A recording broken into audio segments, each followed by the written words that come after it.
Pemirsa, pada Musprov Kormi, Sumatera Selatan pada Rabu siang di Ballroom Hotel Suwarna Dwipa Palembang, Samantha, Tiffany, dan Sasha kembali terpilih sebagai Ketua Kormi Sumsel periode 2025-2029.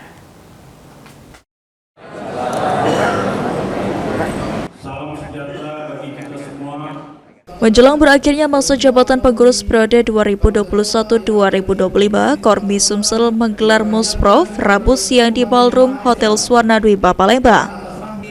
Tujuan utama diselenggarakannya Musprov yakni menentukan ketua dan kepengurusan yang baru. Terdapat satu calon Kormi Sumsel periode 2025-2029, Samantha, Tiffany, dan Sasha ditetapkan secara aklamasi.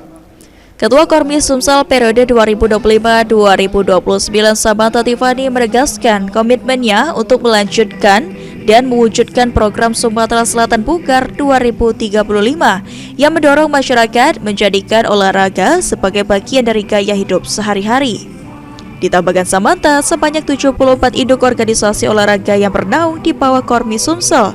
Seluruhnya berperan dalam memperluas jangkauan olahraga rekreasi di berbagai lapisan masyarakat, mulai dari anak-anak hingga lansia.